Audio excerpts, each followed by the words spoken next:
Hello, guys. Welcome back once again to this new tarot reading. This time I'm going to continue with the readings for the duos. Today I will do a request that has had been asked for me to do for Jennie and Jisoo of Blackpink. Probably the next request that I would take from Blackpink, I would want to give it some kind of a structure because I'm a Capricorn.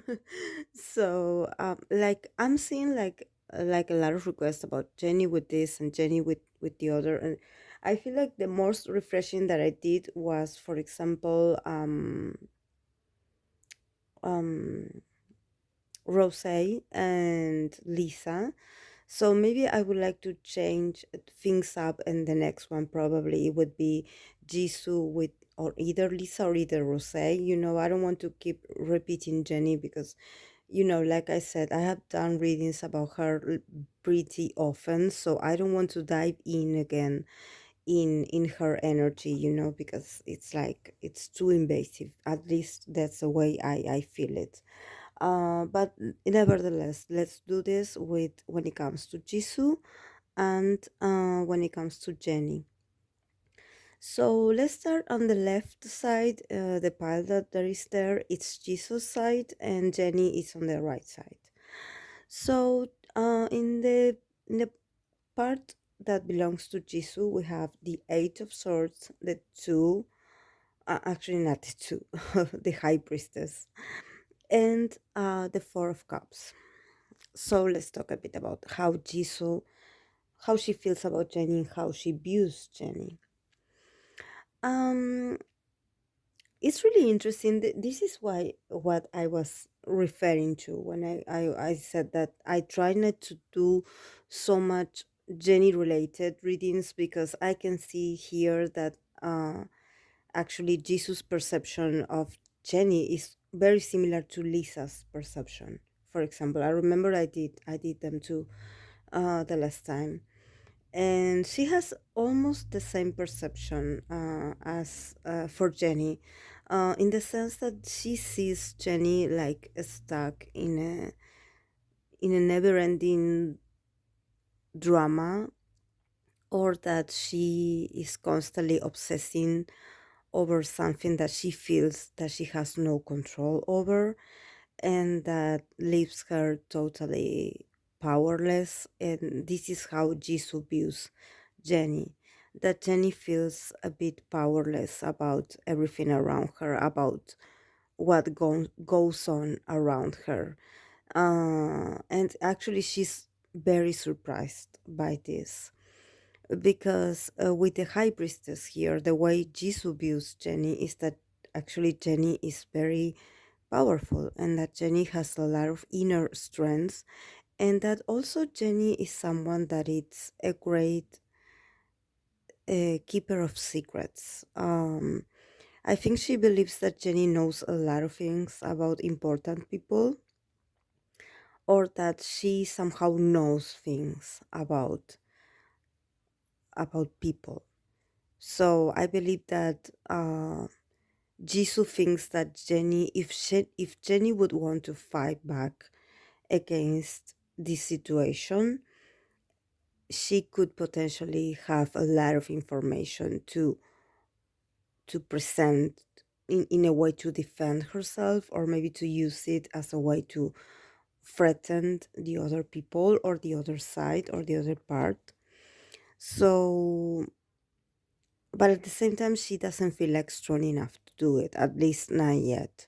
So it's like she's letting things happen or letting things slide, and she's like acting in this not victim mode, but yes, it's like feeling like you are totally powerless when you actually hold the key for your liberation yourself.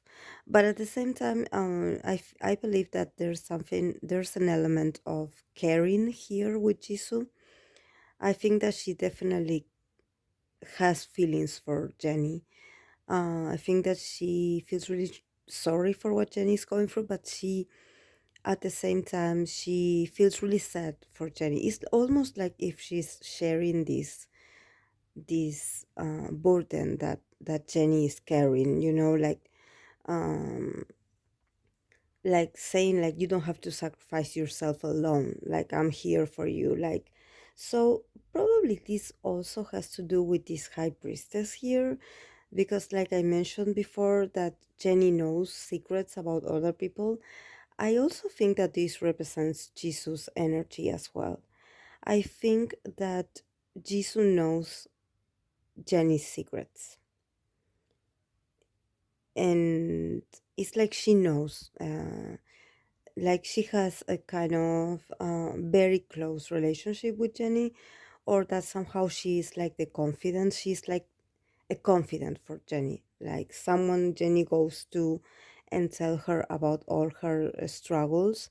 Um, Actually, I would dare to say that maybe probably Jisoo is the only one she is capable of opening up like that too.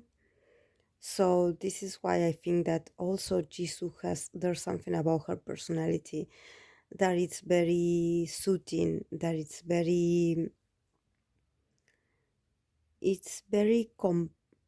she's very understanding and she has it's not motherly, but it's she has this kind of feminine energy where she is very empathic with other females.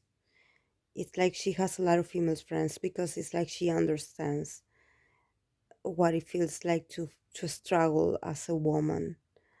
um and and actually she's able to understand what women go through even without even her actually experiencing these things, because I don't see I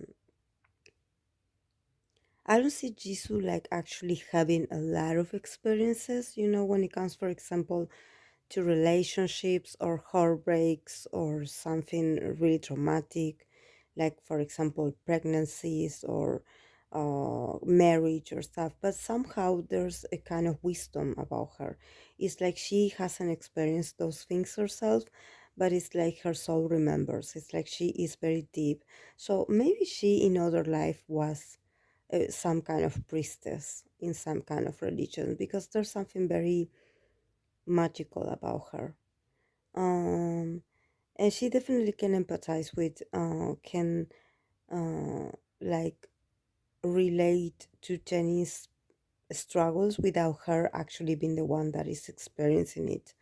So she definitely worries a lot about Jenny. I think that she's like an older sister. There's something about here that gives me this not like motherly vibe, because like I said, I don't see mother vibes, because I believe that she also there's a part of her that she also relies on Jenny for a lot of things. I think that they both comfort each other. I think that they're both characteristics, or they're both characters uh lift each other up. It's like they admire each other.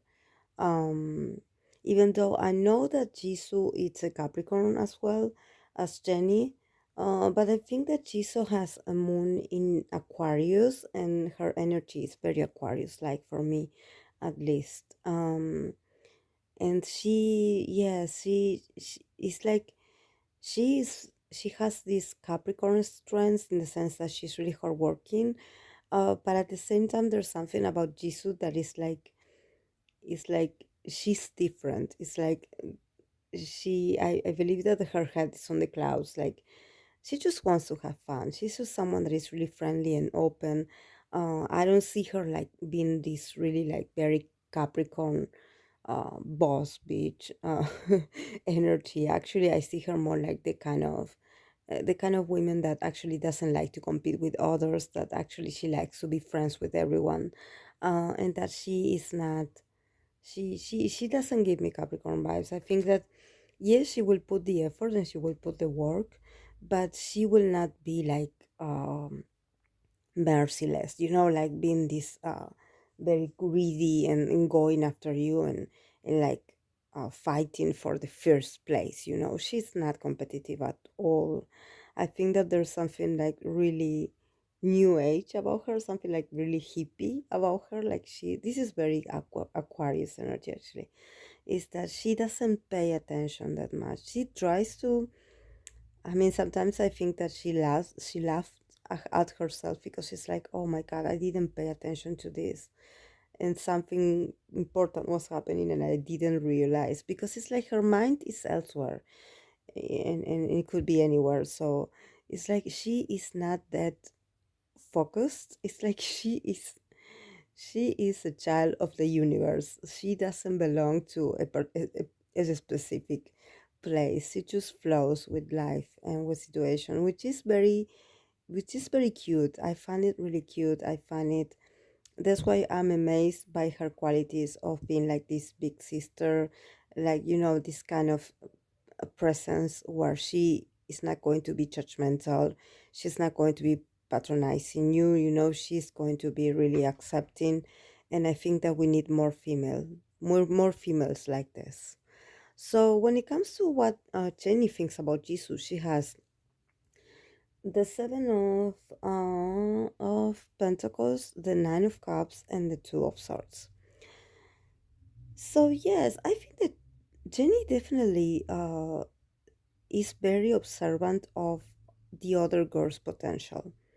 I think that when it comes to Jisoo, she knows that Jisoo is very talented, but she feels like maybe Jisoo is like too patient or maybe too passive, like she doesn't take actions against her desires. I think that she feels like if Jisoo actually wanted to be a higher version of herself or be like more popular or I don't know or experience new things or do what she wants to do, she would totally nail it. That she would be able um, to make it come true for her. But I think that Jenny feels that Jisoo lacks confidence. That Jisoo is like she's always looking at herself and examining herself and she's like, oh, I'm not good enough, oh, I'm not strong enough, or I'm not ready yet, like I have to work on the details, like I don't think this is the right moment. It's like she is like procrastinating, like she's trying to actually hold things back, for her, like, oh, I don't think I will take this. um and she also sees her like very indecisive. Like, I don't know why, but there's something about love and relationships that actually Jenny is showing me this about Jisoo. That Jisoo has had the opportunity to date someone that is very popular or someone that is wealthy or is very influential. But I see more like he's popular. Like, yes, like he makes money. No, he's not a BTS member, so I will just clarify this, but he's really popular. So, someone that was really interested in her and like he tried to get involved with Jesus. He tried to offer her, like to live a love story or to start a romance with her, and she was so undecisive that she until this day she regrets it actually. And I think that this is maybe why Jisoo, I was feeling like, yes, Jisoo knows secrets about Jenny, but Jenny also knows things about Jisoo. So I feel like when it comes to Jenny, Jenny is like showing me um that Jesus insecurities is not only about work, it's not only about in this aspect of work, it's also about relationships, and it's also about connecting with others in an emotional way.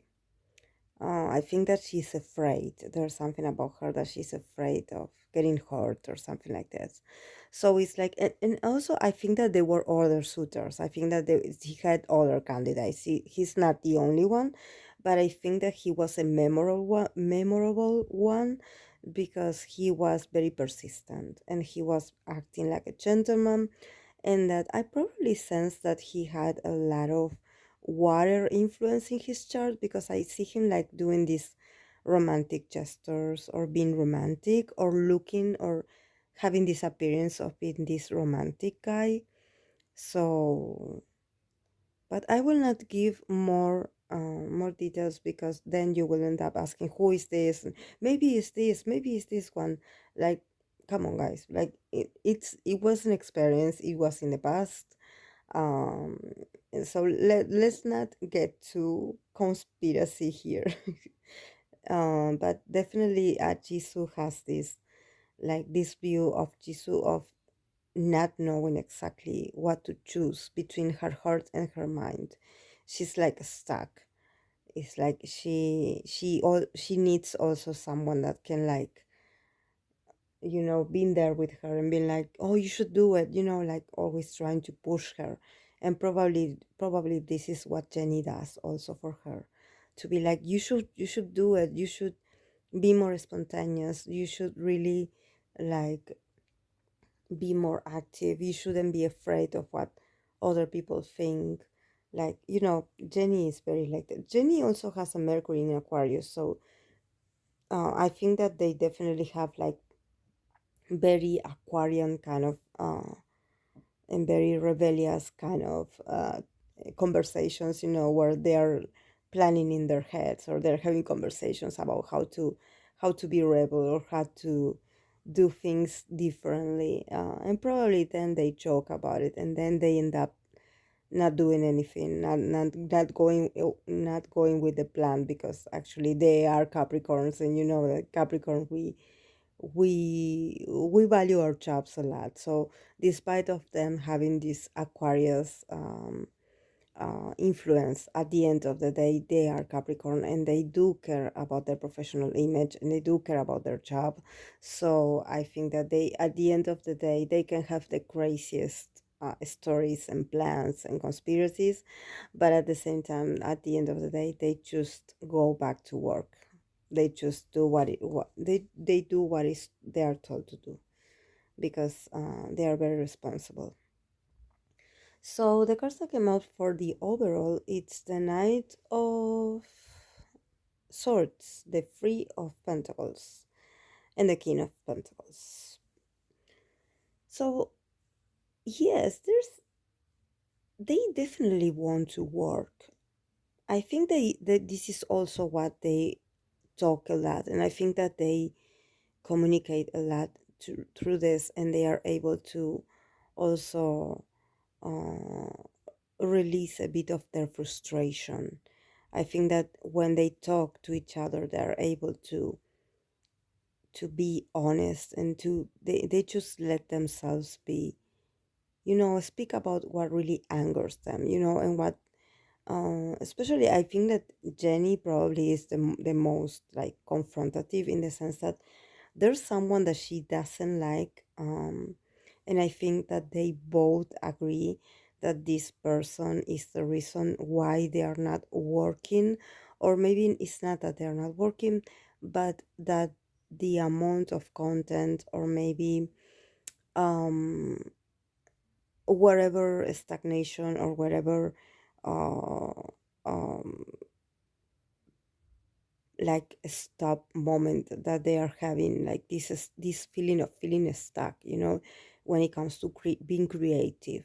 They feel like they are being they are having opportunities of releasing things, but they just feel like it's not enough, like, because actually I see them work, I see them do things when it comes to their work backstage, but it's like those things never get released.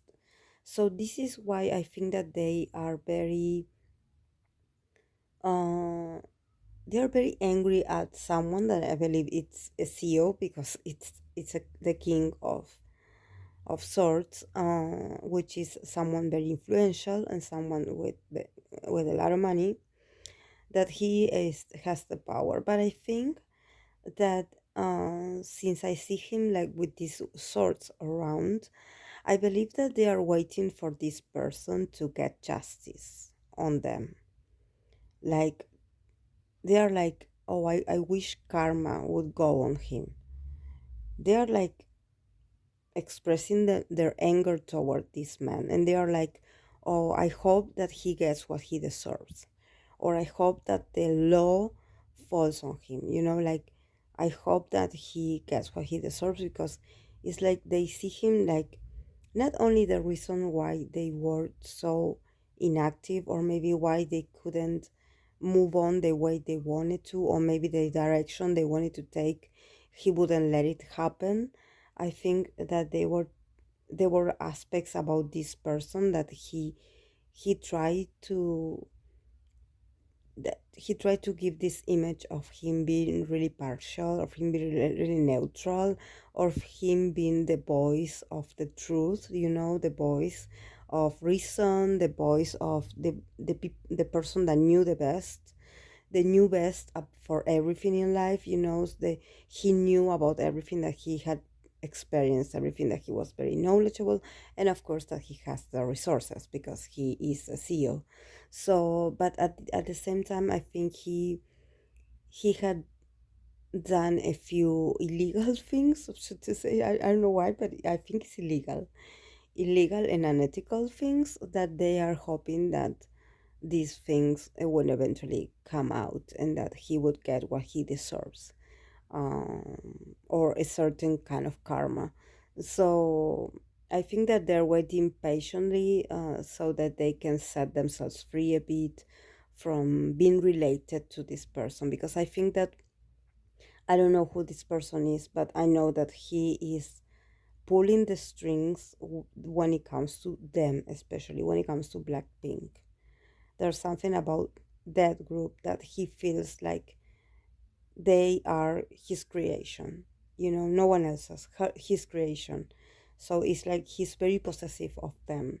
So this is why he controls them. It's like maybe this person allows other groups on the company to keep working, but them, no, they put them on hold. That's why they think that he is full of BS, because he's not the uh, partial and the neutral and the voice of reason, or maybe this man that believes in equality, and that he is very rightful, because I think that this guy has this high sense, or this very high perception of who he is. He thinks really high of himself. So every time he talked, or he like said something to the girls about why he was making the decisions he was making, he would always excuse himself, like he knew best, like he knew.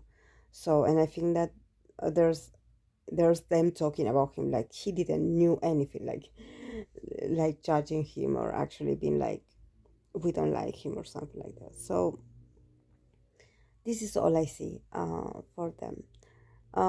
So I hope that you enjoyed it. If you did, please give it a like and subscribe if you haven't. So I leave it here.